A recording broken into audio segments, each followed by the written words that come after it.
สวัสดีค่ะคลิปนี้นะคะจะมาแนะนำสำหรับมือใหม่ที่เพิ่งเริ่มหัดถักดอกไม้หัดถักไหมพรมนะคะแนะนำเป็นดอกกุหลาบจิ๋วดอกนี้เลยนะคะเอาไว้จัดแจกันหรือว่าเอาไว้จัดช่อดอกไม้นะคะถักง่ายนะคะแนะนำเลยนะคะสำหรับมือใหม่ที่เพิ่งเริ่มหัดถักนะคะไปดูอุปกรณ์และวิธีการทำกันได้เลยค่ะไหมพรม4พายนะคะทั้งหมด2สีค่ะตามด้วยเข็มถักนะคะเบอร์ 2.0 แล้วก็กรรไกรแล้วก็ลวดเบอร์ 24 นะคะเราจะใช้ทั้งหมด7เส้นค่ะแล้วก็ตามด้วยลวดทำก้านนะคะเส้นผ่าศูนย์กลาง2มิลนะคะ1เส้นสุดท้ายปืนกาวค่ะอุปกรณ์ก็มีแค่นี้นะคะไปดูวิธีการทำกันได้เลยค่ะเราจะเริ่มถักจากตัวดอกก่อนเลยนะคะให้นำไหมสีบานเย็นขึ้นมานะคะแล้วก็ทำตามในคลิปเลยนะคะมาแบบนี้แล้วก็อ้อมมาแบบนี้นะคะแล้วก็มาพันปลายนิ้วแบบนี้ใช้นิ้วโป้งจับตรงที่กากบาทไว้นะคะแล้วก็ดันออกมาแล้วก็ใช้เข็มแทงลงไปแบบนี้ลงในห่วงพันหัวเข็มตรงนี้แล้วก็ลอดผ่านห่วงค่ะแล้วก็ดึงปลายไหมแบบนี้นะคะต่อไปเราจะเริ่มถักโซ่นะคะเราจะถักโซ่ทั้งหมด23โซ่ค่ะแบบนี้พันหัวเข็มแล้วก็ลอดผ่านแบบนี้นะคะได้2แล้วพันหัวเข็มแล้วก็ลอดผ่านพันหัวเข็มแล้วก็ลอดผ่านได้4แล้วนะคะทำซ้ำเหมือนเดิมวนไปจนครบทั้งหมด23โซ่เลยนะคะพอเราถักครบ23โซ่แล้วนะคะต่อไปก็ให้เรานับถอยหลังมานะคะตรงนี้โซ่ที่1โซ่ที่2โซ่ที่3ต่อไปก็โซ่ที่4ตัวนี้ให้เราถัก F นะคะลงไปทั้งหมด3F ลงไปในหลักเดียวกันค่ะพันหัวเข็มแบบนี้นะคะแล้วก็แทงลงไปในหลักที่4แล้วก็พันหัวเข็มแบบนี้แล้วก็ควักไหมขึ้นมาในเข็มก็จะมีอยู่3เส้นต่อไปก็พันหัวเข็มเราจะลอดผ่านแค่2เส้นแล้วก็พันหัวเข็มอีก1ครั้งลอดผ่าน2เส้นแบบนี้ค่ะก็จะได้ F นะคะแล้วก็ให้เราทำซ้ำเหมือนเดิมอีก2ครั้งค่ะลงในหลักเดียวกันพันหัวเข็มแทงลงไปในหลักเดิมนะคะพันหัวเข็มแล้วก็ควักไหมขึ้นมาไหมในเข็มมีทั้งหมด3เส้นพันหัวเข็มแล้วก็ลอดผ่าน2เส้นพันหัวเข็มอีก1ครั้งแล้วก็ลอดผ่าน2เส้นได้2F แล้วนะคะเหลือ F อีก1ครั้งนะคะทำเหมือนเดิมค่ะเราก็จะได้3F แล้วนะคะในหลักเดียวกันต่อไปเราจะถัก X นะคะลงไปในหลักถัดไปตรงนี้แทงลงไปพันหัวเข็มแล้วก็ควักไหมขึ้นมาแบบนี้มี2เส้นนะคะในเข็มต่อไปก็พันหัวเข็มแล้วก็ลอดผ่าน2เส้นค่ะเรียกว่า X นะคะเราได้ X แล้วนะคะต่อไปเราจะข้าม1หลักนะคะข้ามหลักนี้แล้วก็มาเอาหลักถัดไปข้ามหลักนี้เอาหลักถัดไปนะคะให้เราถัก F 3ครั้งลงในหลักเดียวกันค่ะตรงนี้นะคะ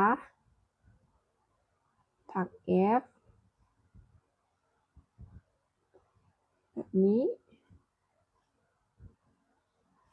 ได้2แล้วนะคะ3ก็จะเรียกว่า W นะคะ FW ตัวนี้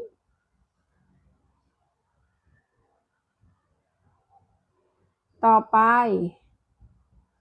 เราก็ถัก x ลงไปในหลักถัดไปแบบนี้ง่ายไหมคะแล้วก็ให้เราทำซ้ำเหมือนเดิมนะคะแบบนี้จนจบแถวก็จะได้ทั้งหมด7ชุดค่ะตอนนี้เราได้เราได้2ชุดนะคะเราทำต่อจนครบทั้งหมด7ชุดเลยนะคะเดี๋ยวคนถักจะถักให้ดูอีก1ชุดนะคะเราจะข้าม1หลักแล้วก็มาเอาหลักถัดไปเริ่มชุดที่3นะคะทีนี้ถัก F ลงไป 3F ในหลักเดียวกันได้1แล้วนะคะแล้วก็2และก็3ตามด้วยถัก x ลงไปในหลักถัดไปแบบนี้แล้วก็พันหัวเข็มแล้วก็ลอดผ่าน2เส้นตอนนี้เราก็จะได้3ชุดแล้วนะคะทำวนไปจนครบทั้งหมด7ชุดเลยนะคะพอเราถักวนมาจนครบทั้งหมด7ชุดแล้วนะคะต่อไปเราจะขึ้นแถวที่2ค่ะให้เราเริ่มต้นโซ่2นะคะพันหัวเข็มแล้วก็ลอดผ่านได้1พันหัวเข็มแล้วก็ลอดผ่าน2แล้วก็พลิกกลับชิ้นงานค่ะต่อไปให้เราถัก F ลงไปลงหลักตรงนี้นะคะ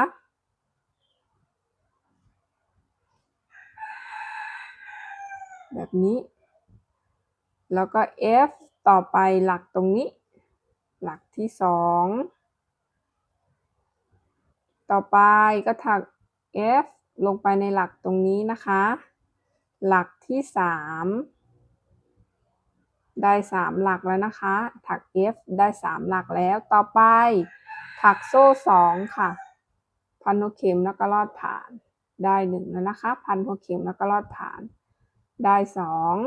2ต่อไปเราจะถัก C นะคะลงไปในหลักถัดไปตรงนี้ก็แทงลงไปพันหัวเข็มแล้วก็ควักไหมขึ้นมาแบบนี้แล้วก็ลอดผ่านต่อไปเราจะขึ้นกีบที่2นะคะต่อไปกีบที่2เราก็จะถักโซ่2นะคะแล้วเราก็มาถัก F ลงตรงนี้ในหลักถัดไปตรงนี้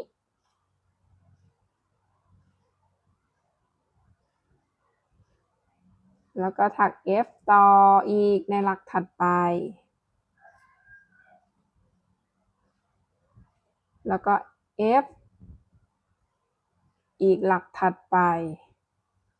กีบที่2เราก็จะได้ F 3หลักแล้วนะคะต่อไปเราก็ตามด้วยโซ่2 1 2แล้วก็ถัก C ลงไปในหลักถัดไปนะคะแทงลงไปพันหัวเข็มแล้วก็ควักไหมขึ้นมาแล้วก็ลอดผ่านตอนนี้เราถักได้2กีบแล้วนะคะ2ชุดแล้วให้เราทำซ้ำเหมือนเดิมเลยนะคะจนครบทั้งหมด7ชุดค่ะ7กีบเลยนะคะพอเราขึ้นกีบต่อไปนะคะเราก็โซ่2ค่ะแล้วก็ถัก F 3หลักนี้นะคะถัก F ลงไปในหลักถัดไปแล้วก็ F อีกในหลักถัดไปแล้วก็ตามด้วย F ในหลักถัดไปหลักที่3ตรงนี้ตามด้วยโซ่2แล้วก็ถัก C ลงไปในหลักถัดไปตอนนี้ได้3ชุดแล้วนะคะทำซ้ำเหมือนเดิมวนไปเลยนะคะจนครบทั้งหมด7ชุดค่ะพอเราถักมาถึงกีบสุดท้ายนะคะกีบที่7ชุดที่7นะคะเราขึ้นโซ่3แล้วต่อไปเราก็จะจบแถวนะคะลงไปในหลักถัดไปตรงนี้มันจะมีพอดีเลยนะคะโดยการถัก C ต่อไปก็ตามด้วยโซ่1แล้วก็ตัดไหมได้เลยนะคะ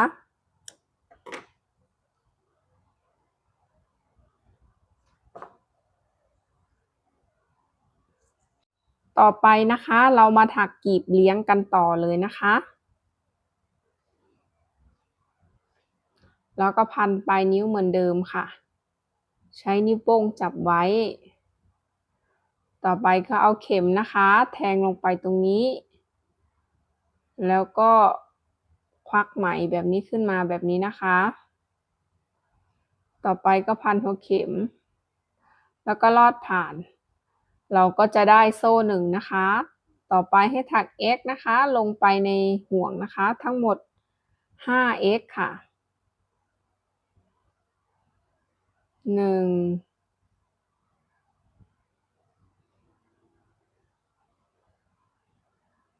2 3 4และก็5พอครบ5หลักเรียบร้อยแล้วให้เราดึงปลายไหมค่ะไม่ต้องดึงจนแน่นนะคะเหลือรูไว้หน่อยนึงนะคะต่อไปเราก็จะมาจบแถวโดยการถัก C นะคะเราจะถัก C ลงไปใน x หลักแรกตรงนี้นะคะเราจะแทงลงไปตรง x หลักแรกแทงลงไปแล้วก็จะพันหัวเข็มแล้วก็ควักไหมขึ้นมาแบบนี้แล้วก็ลอดผ่านต่อไปเราจะขึ้นชั้นแถวที่2นะคะเราก็โซ่1แล้วก็ให้ถัก x ลงไปนะคะในหลักเดิมตรงที่เราถัก C เมื่อกี้ตามด้วย x อีก1ครั้งค่ะลงในหลักเดิม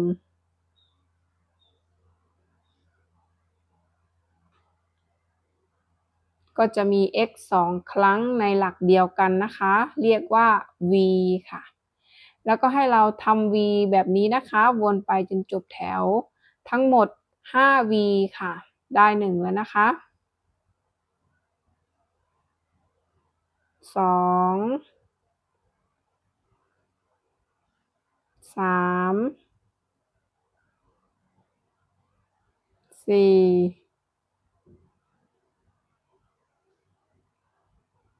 และก็5พอครบ 5v แล้วนะคะต่อไปเราก็จะมาจบแถวโดยการถัก C เชื่อมติดกับ x หลักแรกตรงนี้นะคะแล้วก็แทงลงไปพันหัวเข็มแล้วก็ควักไหมขึ้นมาแบบนี้แล้วก็ลอดผ่านต่อไปเราจะทำตัวเป็นกีบเลี้ยงแล้วนะคะให้เราขึ้นโซ่ทั้งหมด5โซ่ค่ะพันหัวเข็มแล้วก็ลอดผ่านได้1แล้วนะคะ2 3 4และก็5ต่อไปให้เราข้าม1หลักตรงนี้นะคะมาเอาหลักถัดไปเราจะข้ามหลักนี้มาเอาหลักนี้ให้เราถัก C ลงไปในหลักนี้นะคะแทงลงไปพันหัวเข็มแล้วก็ควักไหมขึ้นมาแบบนี้แล้วก็ลอดผ่านเราก็จะได้ C นะคะต่อไปถัก x ในหลักถัดไปตรงนี้ค่ะแทงลงไปพันหัวเข็มควักไหมขึ้นมาในเข็มก็จะมี2เส้นต่อไปก็พันหัวเข็มลอดผ่านทั้ง2เส้นเลยค่ะต่อไปตามด้วยถัก T ในหลักถัดไปตรงนี้นะคะพันหัวเข็มแล้วก็แทงลงไปในหลักถัดไปพันหัวเข็มอีกครั้งแล้วก็ควักไหมขึ้นมาในเข็มก็จะมี3เส้นต่อไปก็ให้พันหัวเข็มแล้วก็ลอดผ่านหมดทั้ง3เส้นเลยนะคะต่อไปตามด้วยถัก F พันหัวเข็มแล้วก็แทงลงไปในหลักถัดไปตรงนี้พันหัวเข็มแล้วก็ควักไหมขึ้นมาแบบนี้นะคะในเข็มก็จะมีอยู่3เส้นต่อไปก็พันหัวเข็มเราจะลอดผ่านแค่2เส้นนะคะพันหัวเข็มอีก1ครั้งลอดผ่านอีก2เส้นเราก็จะได้ ได้ F ต่อไปตัวนี้เป็นหลักที่1นะคะหลักตรงโซ่ขึ้นอันนี้หลักที่2อันนี้หลักที่3เราจะข้าม1หลักนะคะแล้วก็มาเอาหลักถัดไปในหลักที่3โดยการถัก C นะคะ แทงลงไปพันหัวเข็มแล้วก็ลอดควักไหมขึ้นมาแบบนี้แล้วก็ลอดผ่านเราได้1กีบแล้วนะคะให้เราทำเหมือนเดิมนะคะวนไปจนจบแถวก็จะได้ทั้งหมด5กีบค่ะเดี๋ยวคนถักจะถักให้ดูอีก1กีบนะคะโซ่5ค่ะ1 2 3 4 5ข้าม1หลักมาเอาหลักถัดไปนะคะโดยการถักCแทงลงไปพันหัวเข็มควักไหมขึ้นมาพันหัวเข็มลอดผ่าน2เส้นต่อไปตามด้วย x ในหลักถัดไปค่ะแล้วก็ t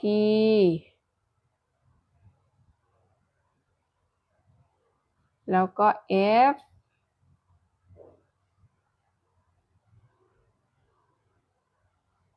เราจะข้าม1หลักแล้วก็มาเอาหลักถัดไปนะคะ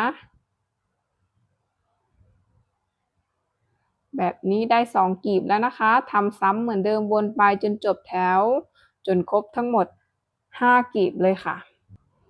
พอเราถักวนมาจนครบ5กีบแล้วนะคะต่อไปเราก็จะข้าม1หลักค่ะแล้วก็มาเชื่อมติดกับ x หลักแรกตรงนี้นะคะโดยการถัก C ค่ะแทงลงไปพันหัวเข็มแล้วก็ควักไหมขึ้นมาแบบนี้แล้วก็ลอดผ่านต่อไปนะคะเราก็ถักโซ่1ค่ะแบบนี้แล้วก็ตัดไหมได้เลยนะคะแล้วก็ใช้เข็มแทงลงไปตรงกลางตรงนี้นะคะตรงรูแล้วก็ควักเอาปลายไหมนี่นะคะทั้ง2เส้นเนี้ยออกมานะคะแบบนี้เส้นตรงนี้ก็จะเป็นประมาณนี้นะคะต่อไปเราจะถักตัวใบกันต่อเลยนะคะแล้วก็พันปลายนิ้วเหมือนเดิมค่ะจับไว้แล้วก็ดันออกมาใช้เข็มแทงลงไปในห่วงพันหัวเข็มแล้วก็ควักออกมาแบบนี้นะคะแล้วก็ดึงค่ะต่อไปเราจะขึ้นโซ่ทั้งหมด9โซ่นะคะพันหัวเข็ม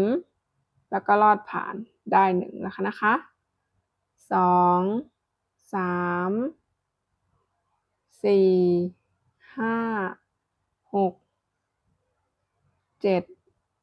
8และก็9เราจะข้ามหลักนี้นะคะเรามาเอาหลักถัดไปแทงลงไปแล้วก็ควักไหมขึ้นมาแบบนี้ต่อไปก็ให้ใช้ลวดเบอร์24นะคะเอามาวางทาบไว้แบบนี้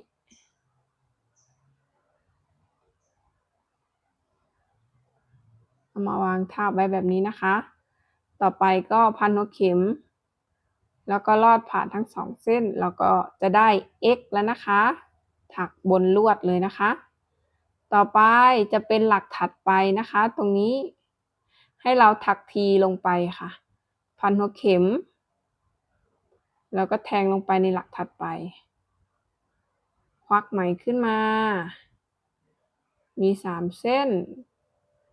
แล้วก็พันหัวเข็มลอดผ่านหมดทั้ง3เส้นต่อไปตามด้วยถัก F นะคะพันหัวเข็มแทงลงไปในหลักถัดไปเราจะถักข้างล่างลวดนะคะแล้วก็แทงลงไปในหลักถัดไปลอดลวดแบบนี้แล้วก็ควักไหมขึ้นมาแบบนี้มี3เส้นนะคะเราก็พันหัวเข็มลอดผ่าน2เส้นพันหัวเข็มอีก1ครั้งลอดผ่านอีก2เส้นเราจะถัก F ทั้งหมดนะคะ4หลักนะคะเราได้1หลักแล้วนะคะแล้วก็แทงลงไปในหลักถัดไปได้ F 2หลักแล้วแทงลงไปในหลักถัดไป F 3หลักแล้วก็แทงลงไปในหลักถัดไป F 4หลักตอนนี้เราได้ F ครบ4หลักแล้วนะคะ ต่อไปตามด้วยถักทีพันหัวเข็มแล้วก็แทงลงไปในหลักถัดไปควักไหมขึ้นมามี3เส้นนะคะในเข็มพันหัวเข็มแล้วก็ลอดผ่านหมดค่ะทั้ง3เส้นหลักสุดท้ายพอถึงหลักสุดท้ายเราก็ถัก x นะคะ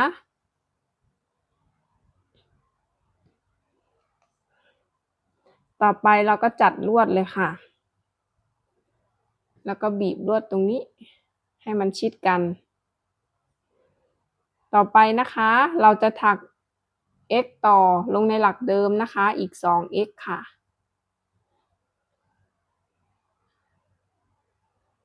แล้วก็2ตรง x หลักตรงหลักสุดท้ายนะคะเราจะมี x ทั้งหมดอยู่3หลักนะคะ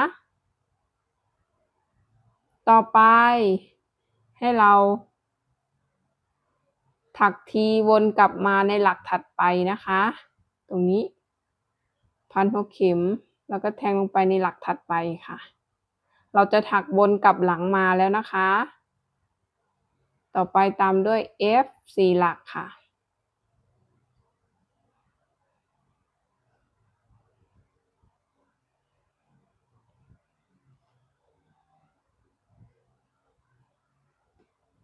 1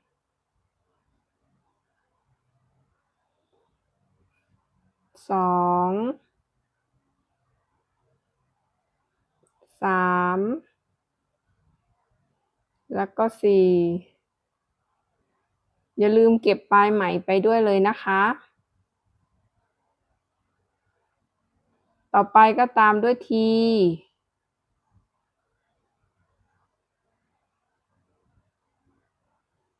หลักสุดท้ายถัก x ลงไปค่ะตามด้วยเอาไหมอ้อมมาข้างหลังลวดแบบนี้นะคะแล้วเราก็จะถัก c ลงไปใน x หลักแรกตรงนี้ค่ะแทงลงไปแล้วก็ควักไหมขึ้นมาแบบนี้แล้วก็ลอดผ่านแล้วก็ดึงเอามาคล้องตรงลวดนะคะคล้องแบบนี้แล้วก็ดึงไหมให้ชิดกันเลยค่ะแบบนี้นะคะส่วนปลายไหมเราก็ตัดออกต่อไปเราก็พันก้านเลยค่ะ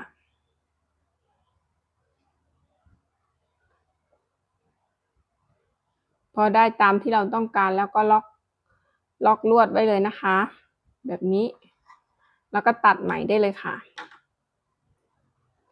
ตัวใบนะคะเราจะถักทั้งหมด3ใบค่ะต่อไปนะคะก็จะมาประกอบตัวดอกกุหลาบกับกลีบเลี้ยงเข้าด้วยกันนะคะ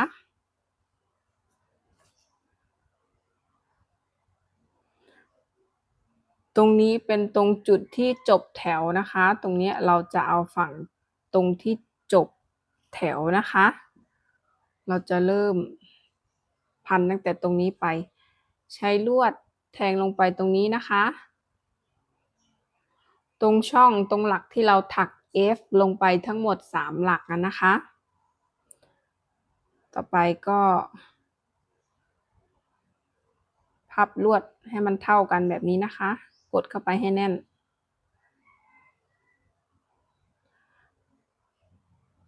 ต่อไปเราก็จะทากาวนะคะตัวกาวเราทาบางๆนะคะค่อยๆทาไม่ต้องทาทีละเยอะๆนะคะประมาณนี้แล้วเราก็จะพันชึบ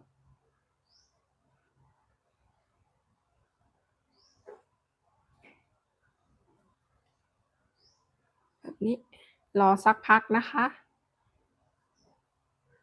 แล้วเราก็เริ่มต่ออีก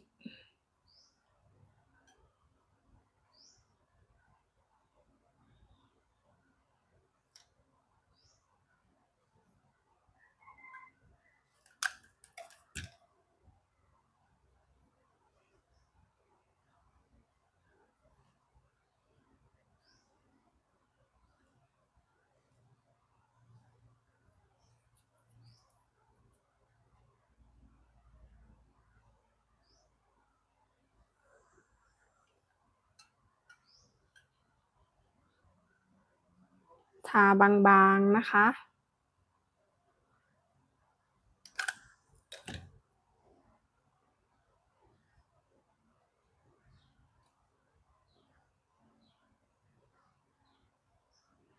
ก็จะได้ประมาณนี้ส่วนปลายไหมก็ตัดให้สั้นเลยนะคะ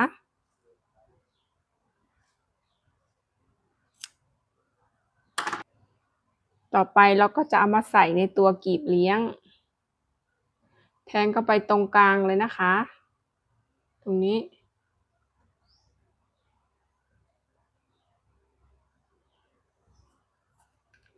แล้วก็ทากาวไว้ตรงกลีบเลี้ยง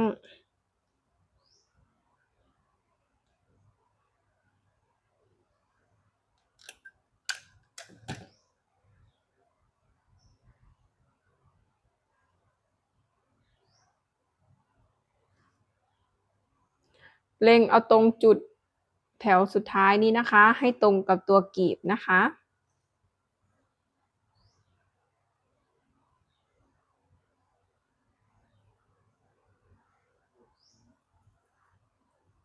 รอสักพักหนึ่งให้กาวเซ็ตตัวดีก่อนนะคะต่อไปเราก็จะเอากาวมาทาตรงกลีบเลี้ยงนะคะเราจะทาแค่แตะๆประมาณนี้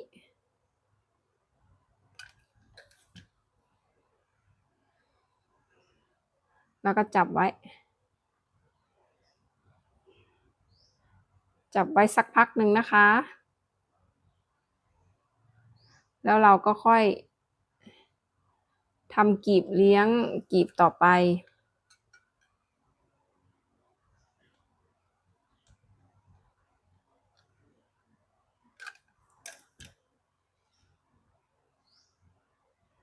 ที่เหลือก็ทำเหมือนกันเลยนะคะให้ครบทั้งหมด5กลีบเลยนะคะ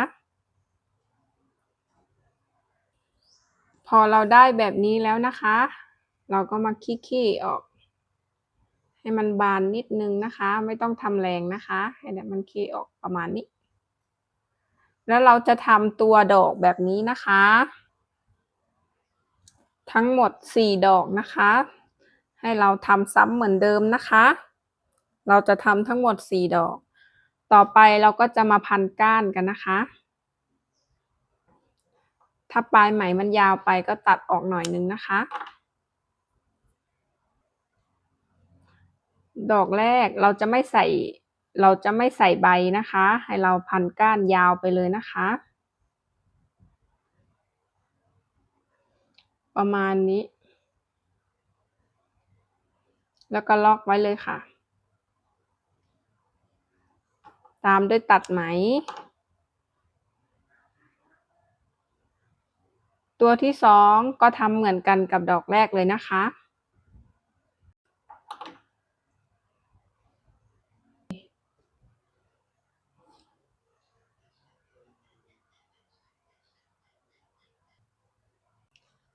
ต่อไปเราประกอบกันเลยนะคะเราก็จะเรียงไปเลยนะคะเริ่มจากดอกแรกใส่ตรงนี้เราจะเอาขึ้นประมาณนี้นะคะจากตัวลวดก้านประมาณ2นิ้วครึ่งนะคะประมาณ2นิ้วครึ่งแล้วก็จะใช้ไหมทาบไว้แบบนี้นะคะแล้วก็ใช้นิ้วโป้งจับไว้แล้วก็พันเลยค่ะ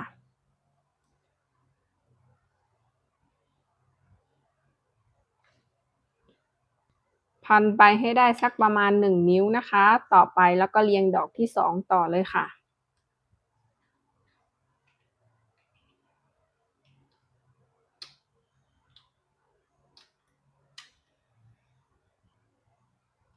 แล้วเราก็พันก้านต่ออีก1นิ้วนะคะต่อไปเราก็จะใส่ตัว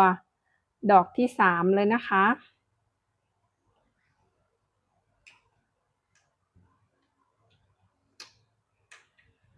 แล้วก็พันก้านต่อค่ะ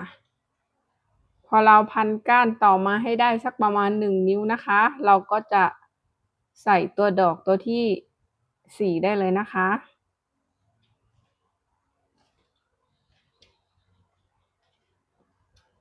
ต่อไปเราก็พันก้านยาวเลยนะคะพอเราพันมาใกล้จะหมดลวดแล้วนะคะต่อไปเราก็ทากาวค่ะ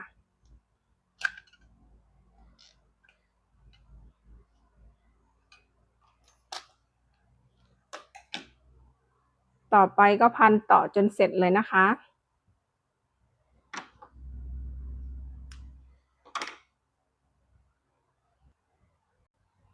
พอเราทำตัวนี้ก็เสร็จเรียบร้อยนะคะ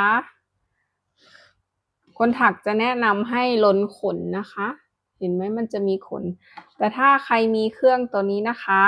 ก็ใช้เครื่องตัวนี้ลนขนก็ได้นะคะลนขนไปค่อยๆทำไปเรื่อยๆนะคะแบบนี้แต่ถ้าใครไม่มีเครื่องตัวนี้นะคะเครื่องเป่าลมร้อนตัวนี้ก็สามารถใช้ไฟแช็กก็ได้นะคะแต่ไฟแช็กต้องใจเย็นๆนะคะถ้าไม่งั้นมันก็จะทำให้ชิ้นงานของเราดำค่ะแต่ถ้าจะให้ปลอดภัยก็แนะนำเครื่องนี้นะคะแต่ถ้าใครสนใจตัวเครื่องนี้สามารถจิ้มที่ตะกร้าได้เลยนะคะตัวดอกกุหลาบของเรานะคะก็เสร็จเรียบร้อยนะคะถ้าใครชอบคลิปนี้นะคะฝากกดไลค์กดแชร์กดติดตามเป็นกำลังใจให้ด้วยนะคะคนถักก็ขอจบคลิปลงเพียงเท่านี้นะคะสวัสดีค่ะ